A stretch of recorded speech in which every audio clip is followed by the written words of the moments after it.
The municipal water supply tasted wrong 3 weeks before the sky caught fire.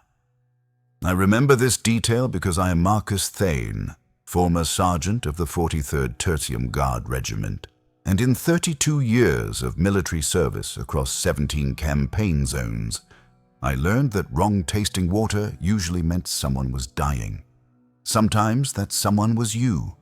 Sometimes that someone was everyone within 50 kilometers.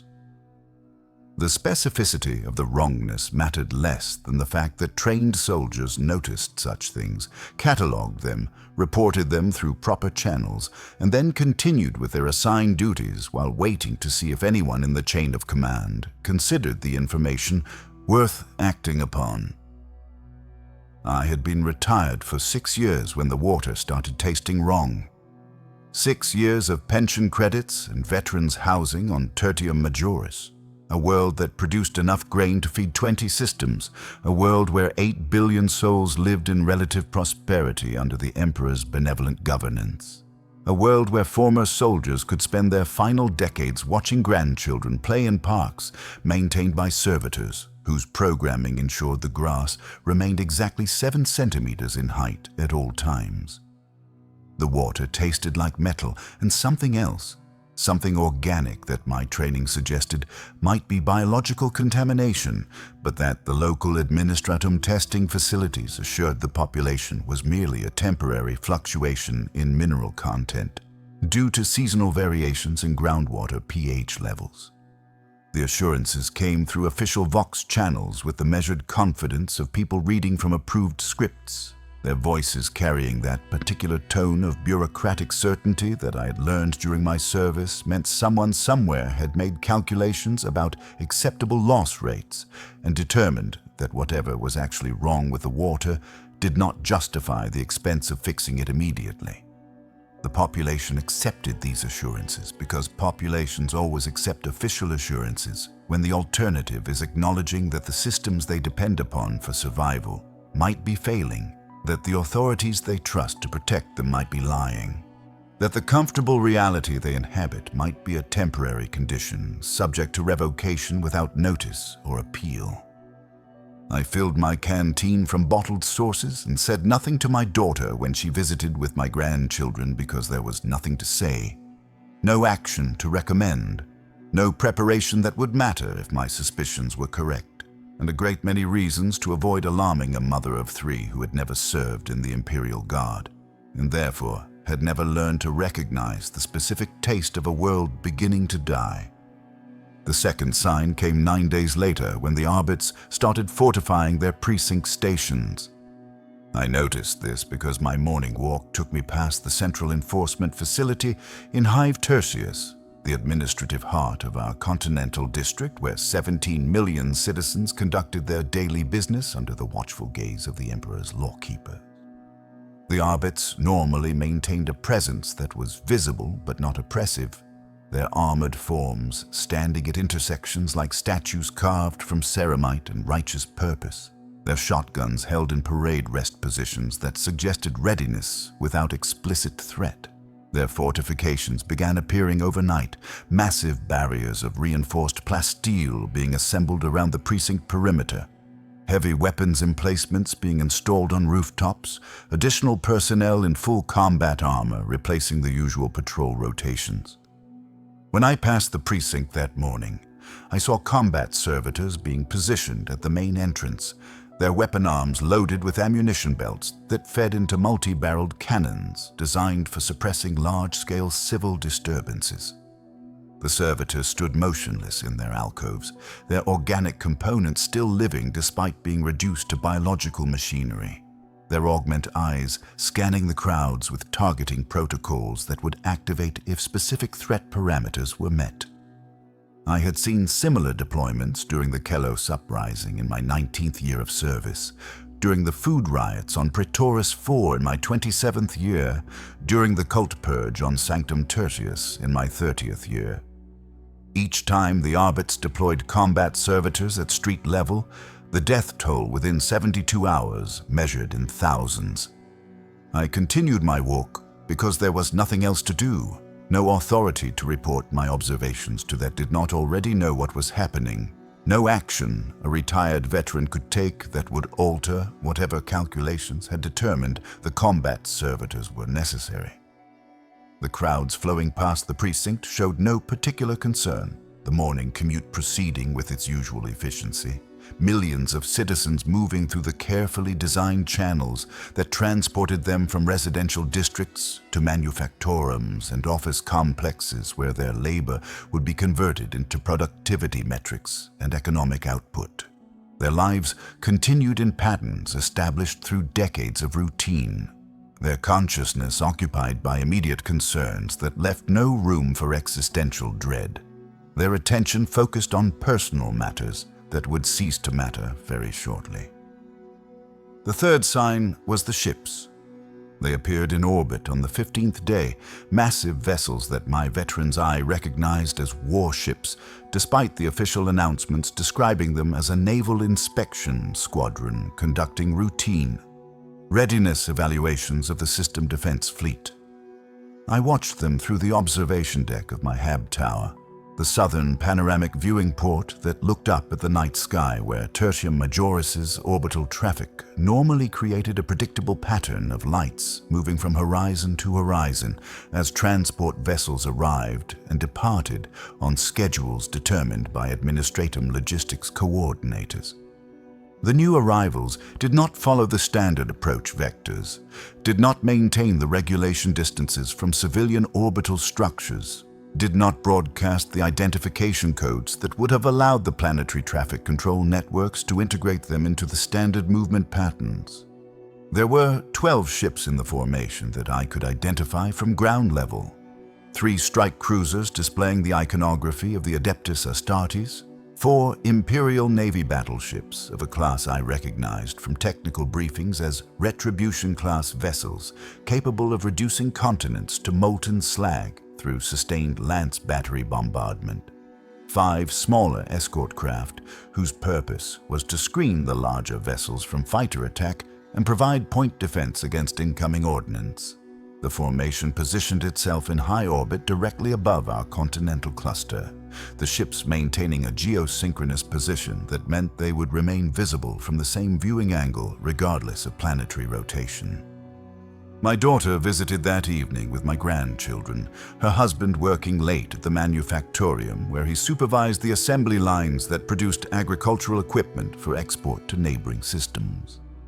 The children wanted to see the new ships through my viewing port, their excitement untempered by any understanding of what such vessels represented, their young minds interpreting the orbital formation as entertainment rather than judgment.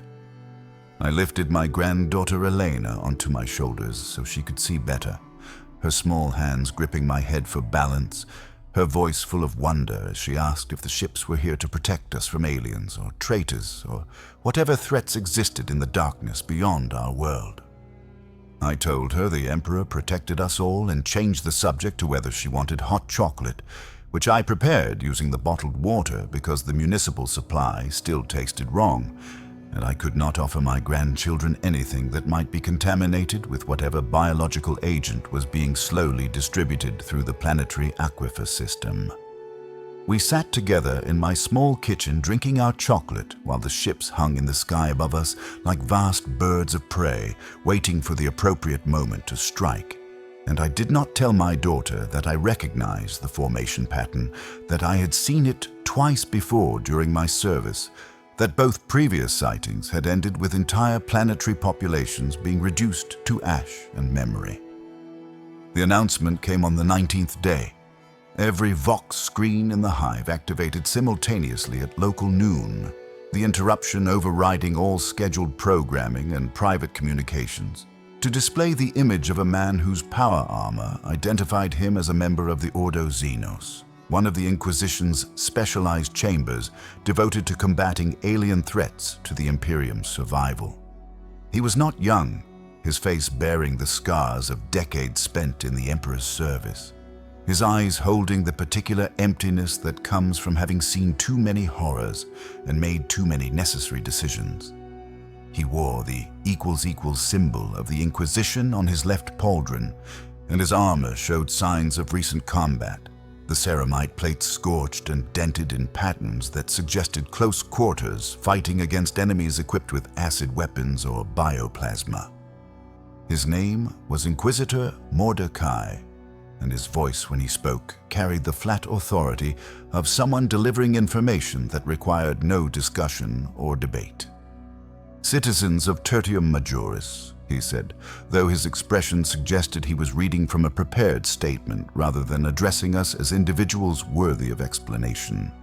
"Recent investigative actions conducted by agents of the Holy Ordos have confirmed the presence of extensive Genestealer cult infiltration within your planetary population. The contamination has reached levels that preclude conventional containment measures. After consultation with the appropriate Imperial authorities and in accordance with protocols established by the High Lords of Terra, I've authorized Exterminatus action against this world. The sentence will be carried out in 72 hours. May the Emperor have mercy on your souls, because I do not." The screen went dark, the message delivered in less than 30 seconds. The casual announcement of 8 billion deaths occupying roughly the same amount of time required to order breakfast in a Hab Tower cafeteria.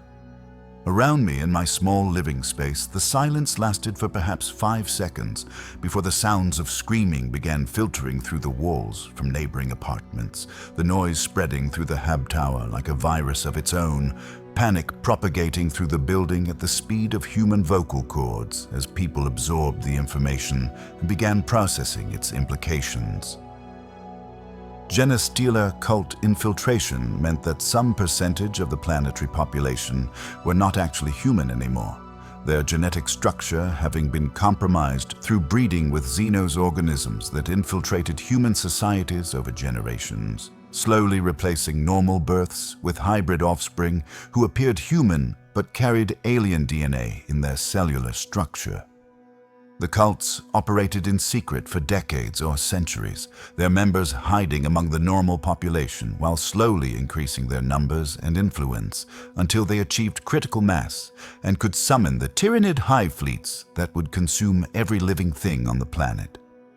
The Imperium's response to confirmed Genestealer infiltration was always the same, had to be the same, could only ever be the same. If the infection had spread too far to surgically remove through targeted purges, then the entire planet had to be sterilized, every living thing destroyed, every structure reduced to rubble, every trace of the Xenos taint burned from existence. Exterminatus. The word meant death in High Gothic, though its common usage implied something more comprehensive than simple death, something closer to erasure, to the complete removal of a world from the Imperium's active registry, to the transformation of a living planet into a dead rock that would serve as a warning to future generations about the consequences of allowing alien contamination to take root in human society. I had never witnessed an Exterminatus personally, but I had served with veterans who had been part of planetary evacuation forces before such actions, had heard their stories told in quiet voices during night watches, when old soldiers shared the things they had seen but wished they had not, when men who had fought across 1,000 battlefields admitted to memories that still disrupted their sleep decades later. One veteran, a master sergeant named Hollis, who had served 43 years before taking a last bolt through his spine on Croton Prime, had described watching the orbital bombardment of a hive world consumed by chaos corruption, the surface of the planet burning so brightly that observers in orbit had to use augment filters to avoid retinal damage, the atmospheric ignition creating temperatures that vaporized oceans and cracked tectonic plates. The entire process completed within 6 hours from initial bombardment to confirmed biological extinction. He said the worst part was not the destruction itself, but the silence afterward, the absence of Vox traffic from a world that had been home to 12 billion souls, the emptiness where a living planet had existed just hours before. I'd asked him if it was necessary, if there had been no other option, if the Imperium truly needed to kill 12 billion people to contain whatever threat had manifested on that world. His answer had been simple and terrible in its certainty. If they had not killed 12 billion people on one world, they would have eventually needed to kill 12 trillion people across 100 worlds after the corruption spread through normal trade routes and refugee movements. The math was straightforward, he said. 12 billion versus 12 trillion. The only people who questioned such calculations were people who did not understand how easily entire sectors could fall to chaos or Xenos infiltration once contamination reached critical thresholds. I thought about Master Sergeant Hollis as I stood in my small kitchen listening to the screaming echoing through my hab tower as I calculated the remaining hours until the ships above us would begin their bombardment, as I tried to decide whether I should attempt to reach my daughter or whether any action I might take would merely add pointless suffering to the inevitable conclusion.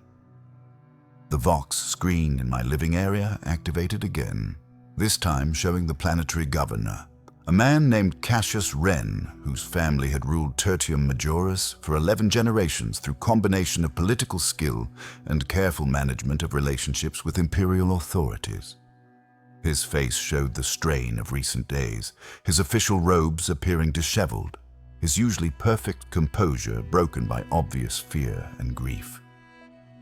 "Citizens," he began, then stopped, his throat working as he tried to force words past whatever emotion was choking his voice. "I've been informed by Inquisitor Mordecai that the Genestealer infiltration on our world began approximately 87 years ago, when a mining team encountered a dormant brood in the deep crust.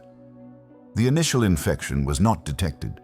The miners returned to surface facilities carrying genetic contamination in their cellular structure, and from that first point of contact, the cult spread through normal reproductive patterns across 3 generations of our population."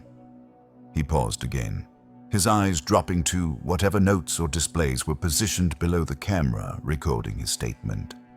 "The Inquisition's investigation indicates that approximately 43% of our current population shows genetic markers consistent with hybrid status. Another 12% shows evidence of cult indoctrination without genetic alteration, and the remaining 45% are uninfected, but have had sufficient contact with hybrid population members that containment through conventional means is deemed impossible. The genetic corruption has reached the highest levels of our governmental and military structures. I myself have been tested and confirmed as pure human, but my wife and 2 of my 3 children carry the taint. I do not know which of my children are human and which are monsters wearing human faces." The admission broke something in his composure, his shoulders sagging as he leaned against whatever desk or podium was supporting him off-camera. "The Exterminatus order is justified according to all established protocols," he said, his voice barely audible. "The threat is real. The infiltration is complete. The consequences of allowing this world to continue existing could be catastrophic on a sector-wide scale. I have reviewed the evidence personally. I have consulted with senior administrative officials. I have prayed to the Emperor for guidance and mercy. There is no alternative. Tertium Majoris must die so that humanity might live." What followed was a formal reading of the Exterminatus decree, the legal justification for genocide delivered in the precise language of imperial law, each clause carefully structured to demonstrate that all appropriate procedures had been followed, all necessary consultations completed, all required authorizations obtained. Governor Wren read through the document with mechanical precision, his voice steady despite the tears running down his face, his training allowing him to perform his final official duty, even as that duty required him to announce the death of his entire world, including his own corrupted family members. The decree concluded with the standard formula about the Emperor's judgment being final and absolute, about the necessity of sacrifice in service to humanity's survival, about how those who died in the upcoming bombardment would be giving their lives to prevent the spread of Xenos corruption across the Imperium. Then Governor Wren looked directly into the camera recording his statement and said something that wasn't part of the official formula, something personal and true and terrible. "We die so that you might live. Remember that when you hear about Tertium Majoris. Remember that 8 billion people are being killed not because they were evil, but because the Imperium cannot afford mercy when extinction is the alternative. Remember us. Please. Someone should remember." The transmission ended. The screaming in the Hab Tower intensified as the reality of our situation penetrated even the most determined denial, as 8 billion people simultaneously confronted their impending deaths, as social order began its final collapse in the face of absolute certainty about the immediate future. I walked to my viewing port and looked up at the orbital formation still hanging motionless against the stars. Those 12 ships that would shortly deliver the Emperor's judgment upon our world. Those vessels filled with crew members who would return to their bunks after completing their bombardment mission and sleep without particular concern about the deaths they had caused, because from their perspective, they would merely be following legitimate orders in service to the Imperium's survival. The first riots began within 3 hours of Governor Wren's announcement. I watched from my Hab Tower as crowds surged through the streets below, their movements displaying the particular patterns of mass panic that I had witnessed during civil disturbances on other worlds. The combination of fear and rage and desperate hope that physical action might somehow alter an unchangeable situation. The mobs attacked Arbite stations first, as they always did. The crowd's fury directed at the most visible symbols of authority that had condemned them to death. The Arbits responded with lethal force, as they were trained to do, their shotguns and shock mauls and combat servitors cutting into the crowds with mechanical efficiency, the bodies falling in windows that demonstrated precise fire discipline and proper ammunition conservation. The crowds kept coming anyway because they had nowhere else to go, nothing else to do. No alternative except waiting quietly for death, and most human beings find it impossible to wait quietly for death, even when resistance is objectively futile. The Arbits killed thousands in the first hour, tens of thousands in the second hour, hundreds of thousands by the end of the first day. The bodies accumulated in the streets where they fell, the normal civic services that would have collected them having ceased operation when the personnel assigned to those services decided to spend their final hours with families or in prayer or in whatever activities they considered more important than maintaining sanitation protocols for a city that would cease to exist within 72 hours. My Vox screen activated again, this time showing a junior administrative official whose name I did not recognize, attempting to establish some form of order by announcing the locations of designated civilian assembly areas where uncontaminated citizens could gather to await genetic screening and possible evacuation.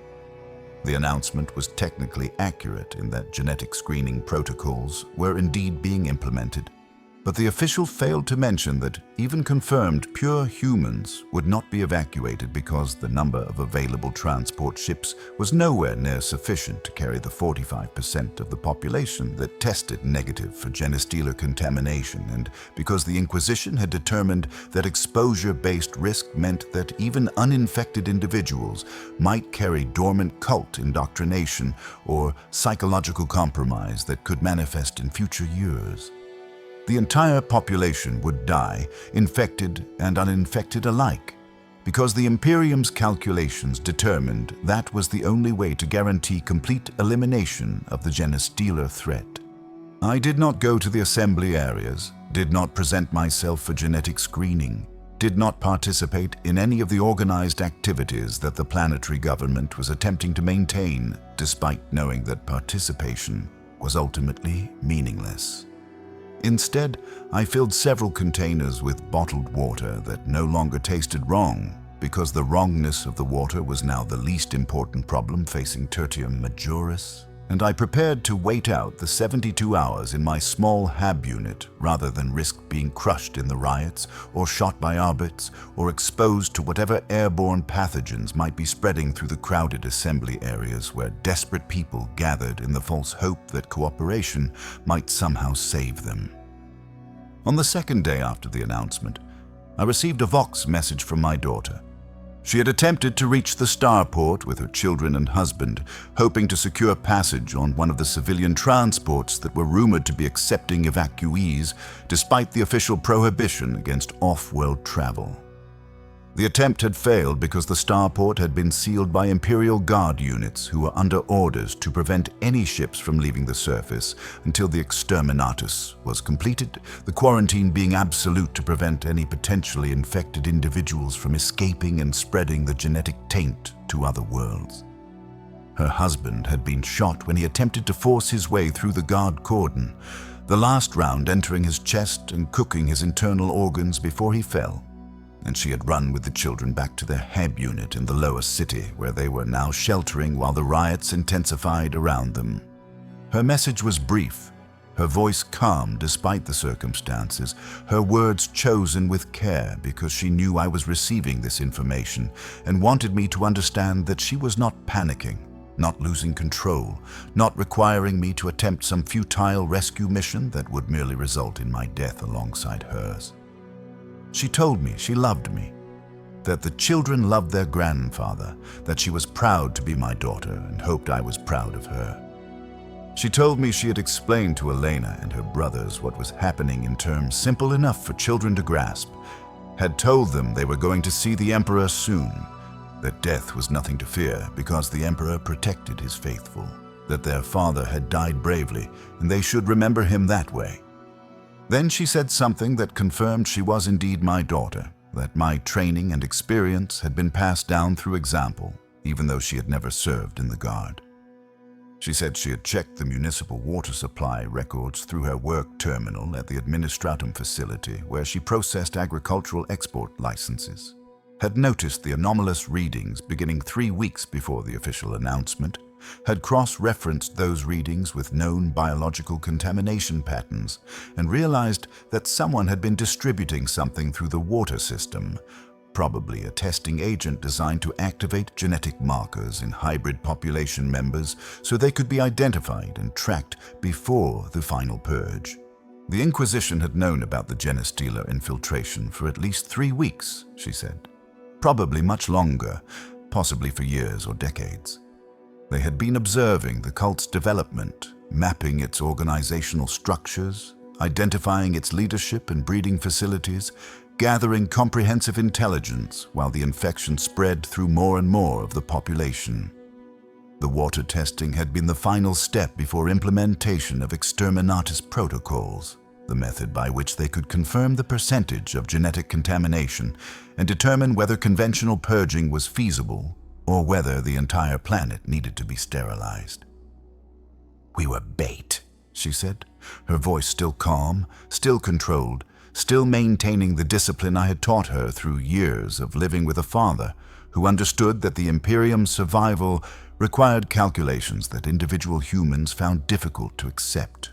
They let the cult spread so they could study it, understand it, develop better countermeasures for future infiltrations.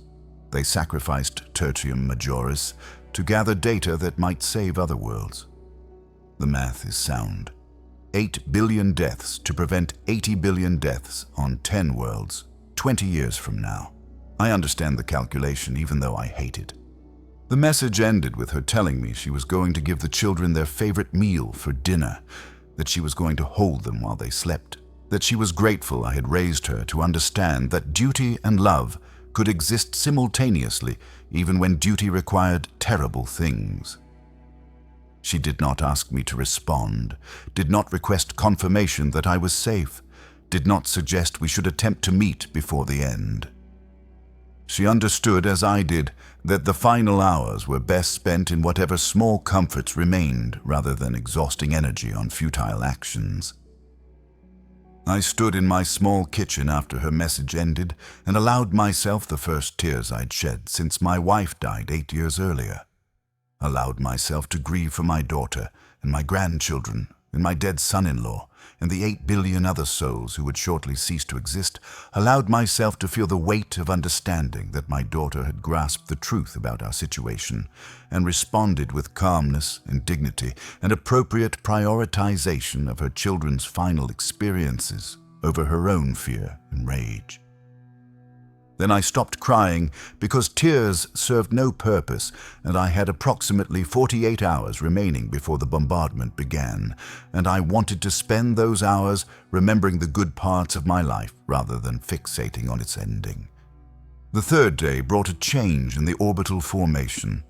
I noticed it during my morning observation period, when I looked through the viewing port and saw that the ships had adjusted their positions, the strike cruisers moving to slightly higher orbit, while the battleships descended to optimal bombardment altitude. The movement was subtle enough that most civilians would not have recognized its significance. But I had spent 3 decades learning to read battlefield positioning, and the new formation indicated that final preparations were underway. Targeting solutions being calculated, weapons systems being brought online and loaded with ordnance appropriate for planetary sterilization. The riots had mostly subsided by the third day, not because order had been restored, but because the rioters had exhausted themselves through violence that achieved nothing, and now faced their final hours with no energy remaining for futile resistance.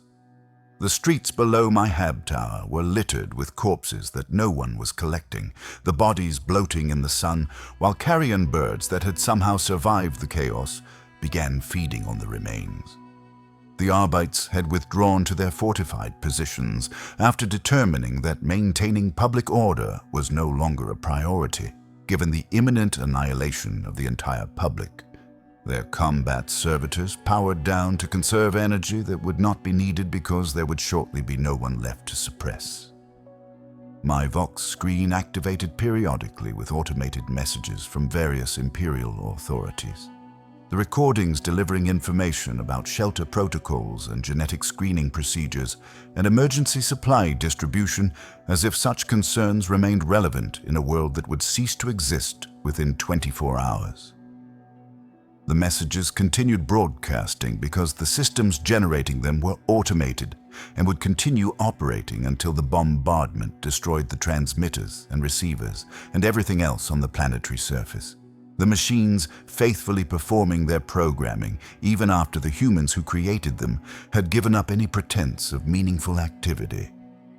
I spent the third day writing a final message on my personal data slate, organizing my thoughts about what I had witnessed and experienced during my 71 years of life, attempting to create some record of Marcus Thane's existence that might survive the Exterminatus, even though I understood intellectually that such survival was impossible, that the bombardment would be comprehensive enough to destroy not just living things, but infrastructure and records and any physical evidence that Tertium Majoris had ever been home to 8 billion human souls.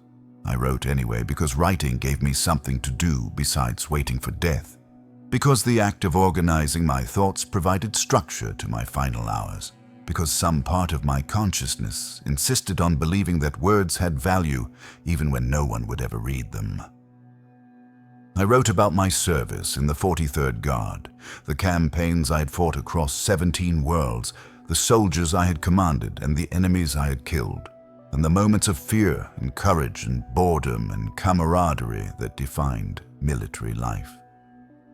I wrote about my wife and how we had met during my leave period on Sanctum Tertius when I was 29, and she was working in a medical facility treating wounded guard personnel, how she had agreed to marry a soldier despite knowing that soldiers died young, and violently more often than they died old and comfortable. I wrote about my daughter, and how proud I was that she had inherited my capacity for clear thinking under pressure, my ability to prioritize duty over emotion while still maintaining the emotional connections that made duty meaningful rather than merely mechanical. I wrote about Tertium Majoris and how good it had been to live here during my retirement years, how the parks were beautiful and the food was excellent and the people were generally kind to each other in the small daily interactions that comprised civilian life. I wrote about my grandchildren and their questions about the orbital ships, and how I had lied to them because children should not have to understand that the Imperium they served was preparing to kill them as part of rational calculations about acceptable loss rates in service to humanity's larger survival. When I finished writing, approximately 6 hours remained before the bombardment would begin, according to the countdown that someone had helpfully programmed into my Vox screen's display, the numbers updating every second to show exactly how much time remained before 8 billion people would start dying. I saved the document to my data slate's permanent storage, even though permanent was now a relative term measured in hours, rather than years or decades. Then I sat in my small living area and looked through my viewing port at the ships hanging above us like the swords of ancient terror myths, suspended in the moment before they fell, beautiful and terrible in their purpose. The orbital bombardment began at exactly the time specified in the countdown, the punctuality demonstrating that the Imperial Navy understood that if you were going to kill 8 billion people, you should at least have the decency to do it on schedule. The first indication was light, not sound, because light traveled faster than sound, and the viewing port I was watching through gave me a clear line of sight to the northern continent where the initial strikes were landing. The northern continent was home to approximately 1 billion people spread across 15 major hive cities and thousands of smaller settlements, all of which began burning simultaneously as lance strikes from the battleships reached down through the atmosphere with beams of focused energy that struck the surface with temperatures measured in millions of degrees. The lance batteries were designed for ship-to-ship combat, capable of punching through meters of armored hull plating, and when deployed against planetary targets, they produced effects that transcended normal human experience of destruction. The hive cities began to burn, not with normal fire, but with thermal radiation so intense that the structures themselves vaporized before flames could develop, entire buildings ceasing to exist as solid matter and becoming expanding clouds of superheated plasma that rose into the atmosphere in mushroom-shaped columns, visible from thousands of kilometers away. The strikes continued in precise patterns, the targeting solutions designed to ensure complete coverage of population centers and industrial facilities and agricultural zones and anything else that might harbor surviving organisms or cult structures or genetic material that could regenerate the infection. I watched through my viewing port as the northern continent died, as 1 billion people ceased to exist over the course of approximately 40 minutes. Their deaths occurring so quickly that most of them probably never understood what was happening. The neural signals that would have communicated pain or fear, unable to complete their journey to consciousness before the tissues generating those signals were vaporized by temperatures that exceeded the surface of our system's star. It was, I supposed, a mercy, though the Imperium's willingness to grant even that small mercy suggested that someone in the command structure possessed residual humanity despite the necessity of their actions. Then the sound arrived, delayed by the distance and the speed of atmospheric transmission, a continuous roaring thunder that suggested the sky itself was tearing apart, the acoustic energy generated by the lance strikes creating pressure waves that rattled the windows of my hab tower, despite being filtered through hundreds of kilometers of atmosphere.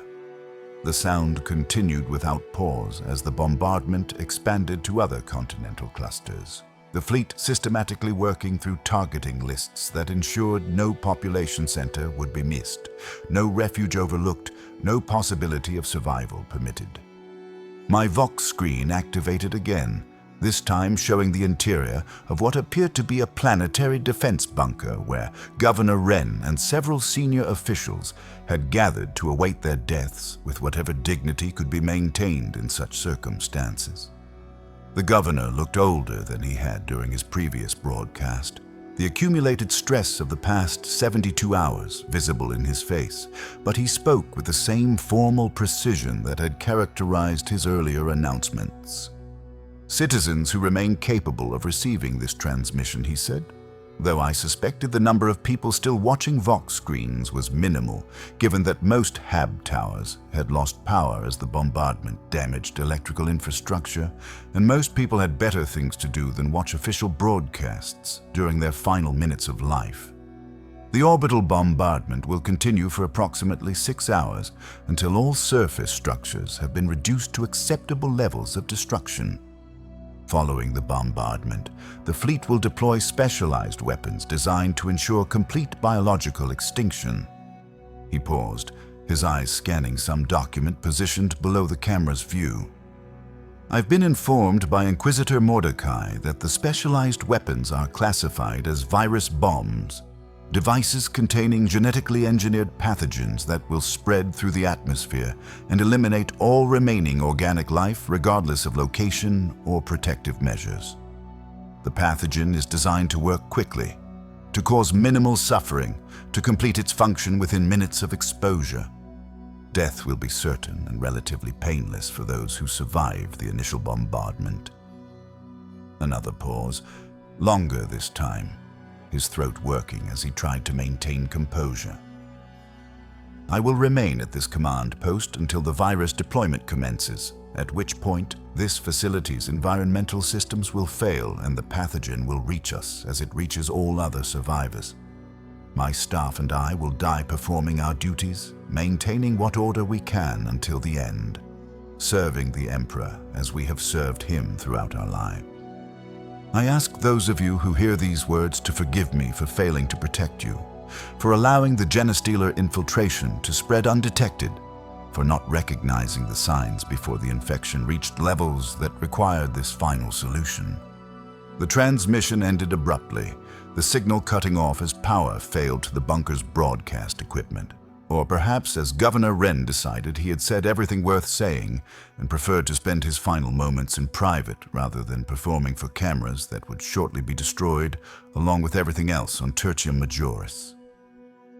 The bombardment continued for another 5 hours, the lance strikes supplemented by conventional ordnance as the fleet worked through its targeting lists, cyclonic torpedoes being deployed against particularly hardened structures that required more than directed energy to destroy completely. The torpedoes were massive weapons, each one containing enough explosive force to destroy a large city, and they fell from orbit in sequences that created overlapping blast radii designed to ensure nothing survived within the target zones.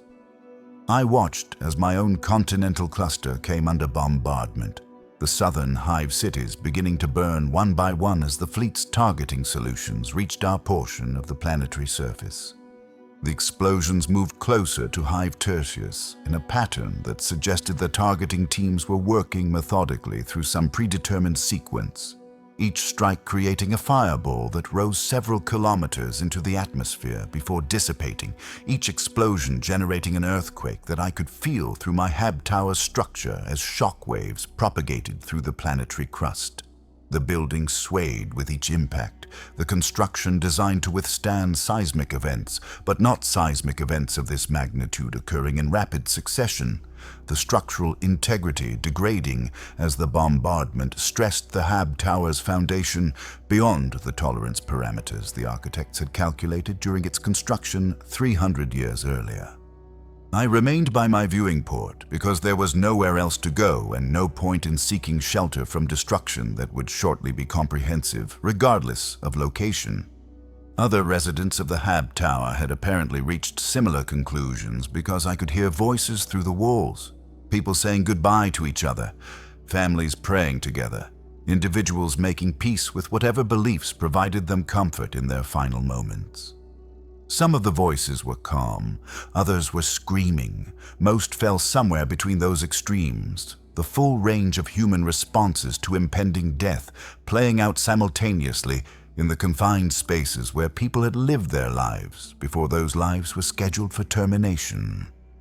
The targeting solution for Hive Tertius was executed in stages, smaller strikes destroying the outlying districts first before the major weapons targeted the central spire, where the highest concentration of population and infrastructure demanded maximum destructive force. I watched through my viewing port as districts I'd walked through during my retirement years ceased to exist. The buildings and streets and parks and everything else simply vanishing in flashes of light too bright to look at directly, replaced by expanding fireballs that consumed oxygen and life and hope with equal efficiency.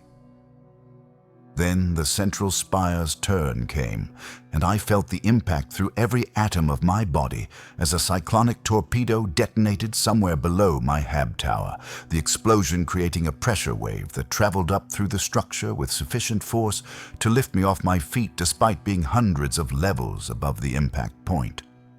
The tower began to collapse, the lower levels failing first and allowing the upper sections to drop straight down in a controlled demolition that was ironic, given that no one had intended the collapse to be controlled. I had perhaps 2 seconds to recognize what was happening before my viewing port shattered and the external wall of my hab unit broke away, and I was falling through open air alongside pieces of my home and pieces of my neighbors and pieces of the building that had sheltered 17 million people who are now all dying together in one final communal act. The fall lasted longer than I expected, the sensation of weightlessness creating a strange calmness as I tumbled through space, my body rotating so that I could see both the ground rushing up toward me and the sky above, where the ships still hung in perfect formation, their work not yet complete, their mission requiring more than just bombardment to ensure the absolute biological extinction that Exterminatus protocols demanded. I thought about my daughter and my grandchildren and whether they had died quickly or whether they were still alive somewhere in the ruins waiting for the virus bombs that Governor Wren had mentioned. I thought about Master Sergeant Hollis and his description of the orbital bombardment he had witnessed decades earlier, his voice quiet as he explained that the worst part was not the destruction, but the silence afterward. I thought about the Imperium and its calculations, and whether the math really justified killing 8 billion people, or whether the math was simply a way to make genocide feel rational, rather than monstrous. Then I stopped thinking because I hit the ground, and my body ceased functioning in the manner required to support consciousness, the impact destroying enough neural tissue that whatever electrical patterns comprised Marcus Thane's identity could no longer maintain cohesion. My final thought, incomplete as organic machinery failed, and existence became a theoretical concept rather than an experiential reality. But death was not the end of the Exterminatus, merely the end of my personal observation of its implementation, and what followed my termination required documentation even though I was no longer capable of providing it. The virus bombs deployed 6 hours after the orbital bombardment began, at which point approximately 30% of the planetary population had already been killed by direct bombardment, or structural collapse or fires that spread through hab towers, whose environmental systems had failed. The remaining 70%, approximately 5 billion people, were about to experience the second stage of the Exterminatus protocol, the biological component designed to ensure that no organism survived regardless of location or protective measures. The bombs themselves were unremarkable in appearance, simple cylinders launched from the fleet's bombardment vessels and released at high altitude where atmospheric currents could distribute their contents across maximum surface area. Each bomb contained approximately 1,000 liters of concentrated life-eater virus suspended in an aerosol carrier designed to remain airborne for extended periods, while wind patterns spread the pathogen across continents and oceans. The virus itself was a miracle of genetic engineering, a pathogen specifically designed to attack the basic cellular structures common to all organic life. The weapon that made Exterminatus practical because it could achieve in minutes what conventional bombardment would require days or weeks to accomplish. The bombs dispersed their contents in clouds that appeared almost beautiful from orbit, delicate veils of gray mist that spread through the atmosphere like watercolor on canvas, the aesthetic quality of the deployment providing strange contrast to the function being performed. The aerosol reached ground level approximately 15 minutes after deployment, the first deaths occurring in the open areas where people had fled the bombardment or where hab tower collapses had exposed survivors to the external atmosphere. The life-eater virus killed through a process called cellular lysis, a catastrophic failure of cell membrane integrity that caused individual cells, to rupture and spill their contents into surrounding tissue. The effect began at the molecular level, but quickly scaled up to the macro level as billions of cells failed simultaneously, the organism's structural integrity collapsing from within as the biochemical mechanisms that maintained life ceased functioning. The process was extremely painful for those who remained conscious long enough to experience it. The sensation reportedly similar to being burned alive from the inside, nerve endings firing distress signals until the neurons themselves lysed and ceased generating signals altogether. The people who died in those first minutes were the fortunate ones. Their exposure to high concentrations of the virus producing death within 60 to 90 seconds, fast enough that consciousness usually ended before the pain became unbearable. Those in sheltered locations with partial environmental protection experienced longer exposure periods and correspondingly longer death sequences, minutes instead of seconds, their bodies dissolving gradually as the virus worked through their cellular structures from external surfaces inward toward protected organs. The virus spread through the atmosphere with exponential efficiency. The winds that normally brought pleasant weather to Tertium Majoris, now carrying death to every corner of the planet. The pathogen reaching even remote settlements and underground facilities whose inhabitants had hoped that distance or depth might provide protection from bombardment. The environmental seals that normally protected hab towers and industrial complexes from atmospheric contamination were designed to filter out particulate matter and gaseous pollutants, not military-grade biological weapons that operated at the molecular level and could penetrate even the smallest gaps in supposedly sealed systems. Governor Wren died in his command bunker when the environmental systems failed, the filters becoming saturated with viral particles that gradually infiltrated the structure's internal atmosphere until the concentration reached lethal levels. He was found later, after the Imperium sent investigation teams to confirm the Exterminatus had been completed successfully. His body reduced to blackened biological slurry that bore little resemblance to anything that had once been human. The official report noted that he appeared to have died at his post, his position suggesting he remained seated at his command station until the virus rendered him incapable of maintaining posture. My daughter died in her hab unit with her children, the three of them lying together on her sleeping platform where she had held them during their final hours. The virus reached them through the ventilation system, the hab unit's environmental controls having failed during the bombardment when power distribution networks suffered catastrophic damage. The investigation teams that later catalogued the casualties noted that she appeared to have maintained protective positions around her children until the end, her arms still wrapped around bodies that had liquefied into organic residue that bore genetic markers, identifying them as her offspring, but showed no other identifying characteristics. The virus bombs killed 5 billion people within 3 hours of deployment, the remaining population having already died during the orbital bombardment or in the subsequent structural collapses and fires that followed. The pathogen then continued spreading through the ecosystem, attacking plant life and animal life and bacterial life and every other biological entity that might have survived the bombardment, reducing forests to contaminated sludge and converting oceans into biological waste products and ensuring that no organism capable of harboring genestealer genetic material could possibly remain viable.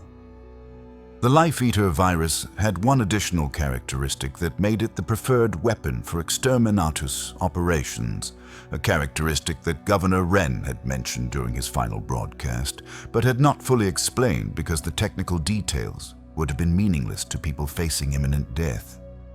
As the virus consumed organic matter and caused cellular lysis, the decomposition process released significant quantities of methane gas as a byproduct of the biochemical reactions occurring within dead tissue.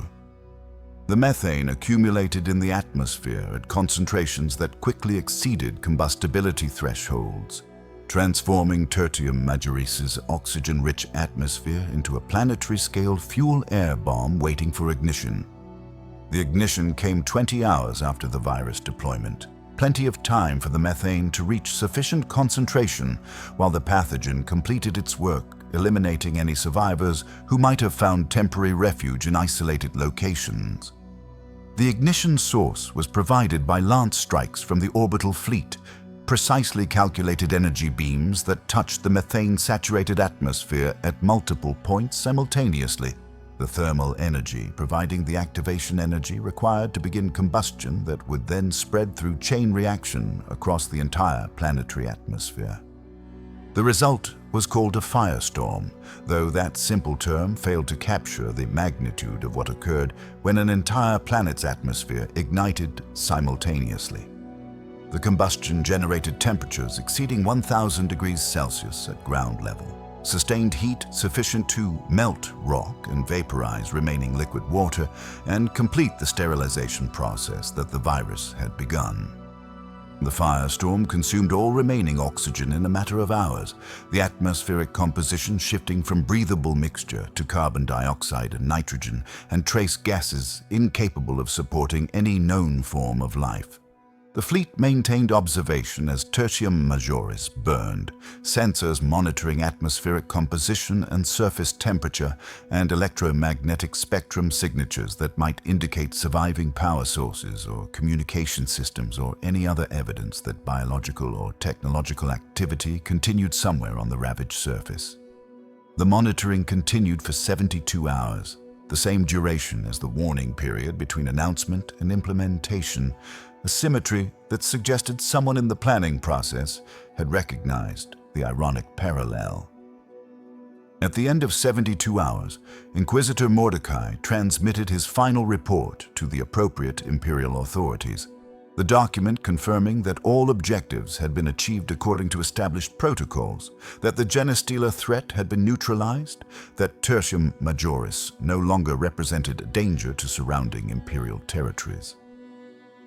The report noted that total casualties were estimated at 8 billion souls, the figure representing the planet's last confirmed census before the Exterminatus, and recommended that the world be reclassified as a dead world and placed under permanent quarantine to prevent accidental recolonization or unauthorized salvage operations.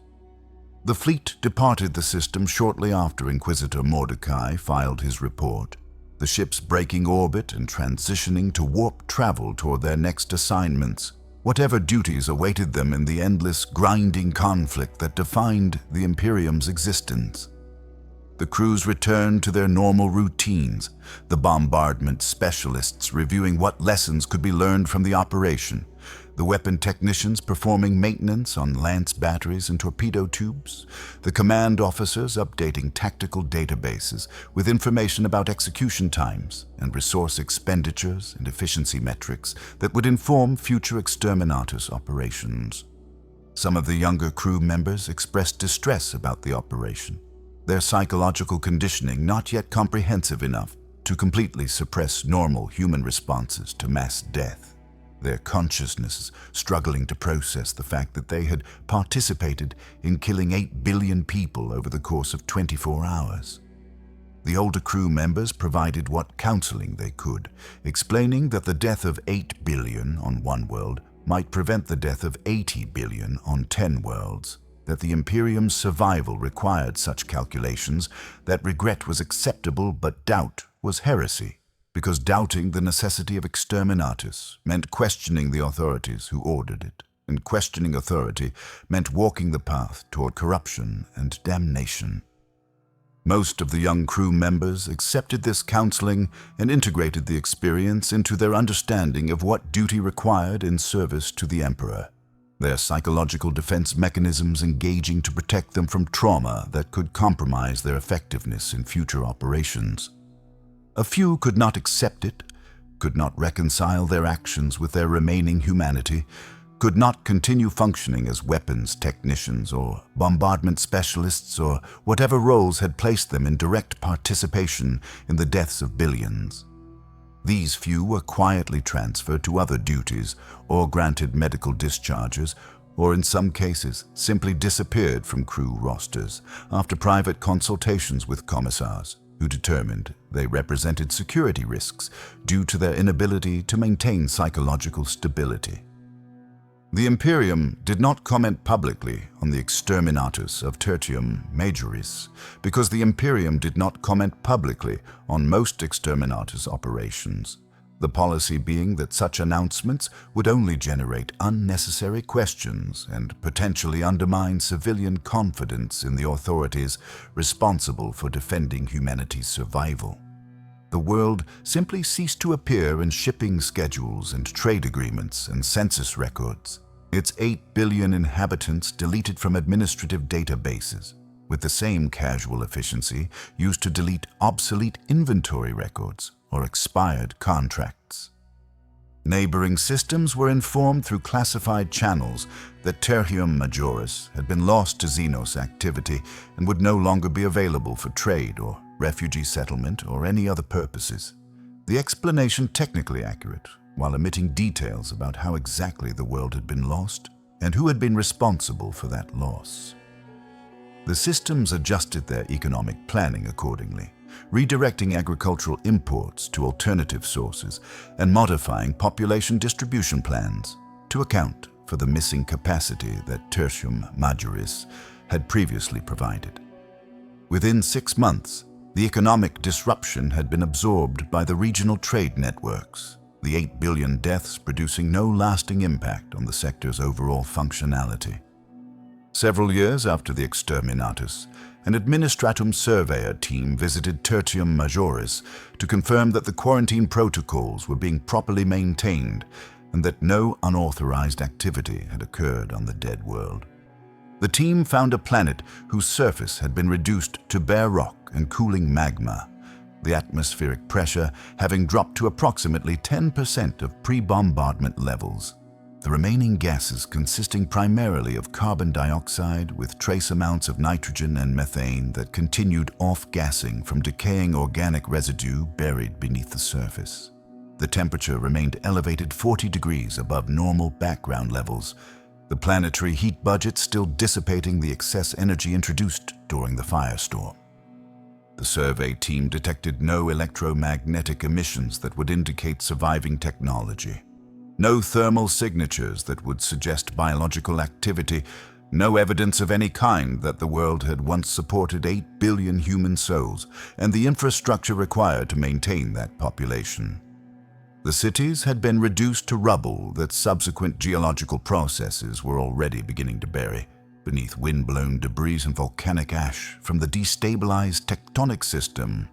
The agricultural zones that had once fed 20 systems had been thoroughly incinerated, the soil transformed into inert minerals incapable of supporting plant growth even if atmospheric conditions had been suitable. The team's final report recommended that quarantine status be maintained indefinitely, noting that the planet showed no signs of biological recovery and likely would not recover for several thousand years, even if recolonization efforts were attempted. The report concluded with standard language about the world, serving as an example of the Imperium's resolve in confronting Xenos threats, and recommended that navigation warnings remain active to ensure passing ships understood they were prohibited from approaching or landing on the surface under penalty of death. Among the 8 billion casualties of the Exterminatus was a significant number of pure-strain humans who had never been infected by genestealer genetic material, never participated in cult activities, never represented any threat to the Imperium's stability or humanity's survival. These people died because they had the misfortune to live on a world where 43% of the population carried Xenos contamination. Their deaths deemed necessary because the Imperium's calculations determined that the cost of identifying and separating the uninfected from the infected exceeded the value of preserving those innocent lives. The math was straightforward from the Imperium's perspective. Genetic screening of 5 billion people would require approximately 8 million man-hours of medical personnel time, would demand specialized equipment that was needed for other critical functions in the sector, would risk exposure of screening personnel to cult indoctrination techniques that might compromise their loyalty and would ultimately save only 45% of the population while leaving the infrastructure and ecosystem thoroughly contaminated with genestialer genetic material that could resurge from even small surviving hybrid populations. The alternative was comprehensive Exterminatus that required approximately 50,000 man-hours of fleet operations time and produced guaranteed results with zero risk of resurgent infection. 8 million man-hours versus 50,000. Man-hours, 45% survival with significant residual risk versus 0% survival with zero residual risk. The imperial authorities who reviewed the situation selected the second option because the second option was objectively superior according to every metric that mattered for galactic-scale strategic planning. And the fact that the second option required killing several billion innocent people was unfortunate but ultimately irrelevant to the calculations. This was the truth of the Imperium's survival strategy. The cold mathematics that defined humanity's response to existential threats in a galaxy filled with entities that wanted to destroy or enslave or consume the human species. Individual lives had no value in such calculations except as they contributed to species survival. Individual suffering had no weight except as it might indicate system failures that compromised military effectiveness. Individual deaths meant nothing except as they accumulated into statistics that could be analyzed for efficiency and cost-benefit optimization. Marcus Thane had understood this during his 32 years of military service, had participated in operations where millions died so that billions might live, had made decisions that resulted in deaths he could have prevented but chose not to because preventing those deaths would have compromised mission objectives. His daughter had understood this when she analyzed the water contamination data and recognized what was happening, her training in administrative procedures giving her the framework to comprehend that her world was being deliberately sacrificed as part of larger strategic calculations. Governor Wren had understood this when he read the Exterminatus decree and explained to his population that they were dying so that others might live.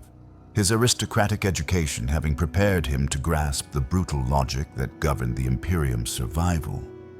Most of Tertium Majoris's 8 billion inhabitants had not understood this, their civilian perspectives lacking the context necessary to comprehend why the Imperium would kill them rather than attempt rescue, why their loyalty and faith meant nothing when measured against threat assessment protocols and resource allocation matrices.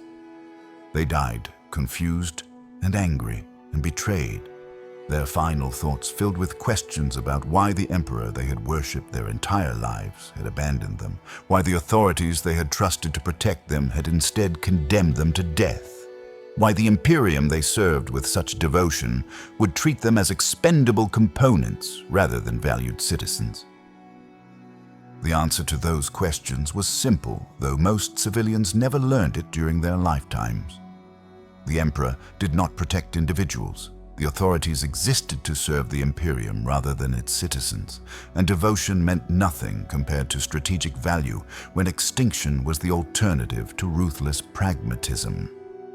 This was the foundation of the Imperium's survival across 10,000 years and 10,000 worlds, the dark truth that sustained humanity's continued existence in the grim darkness of the far future, where mercy was weakness and compassion was heresy, and the only virtue that mattered was the willingness to sacrifice anything for the species' survival. Tertium Majoris burned and died and was forgotten, its 8 billion souls becoming statistics in classified reports that would be sealed in inquisitorial archives for 10,000 years.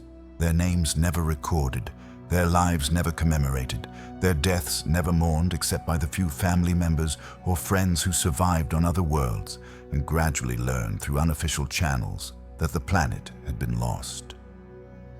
The Imperium continued without pause, its vast machinery grinding forward through time and space, consuming worlds and populations and entire civilizations in its endless struggle against the darkness that threatened to overwhelm humanity's fragile existence.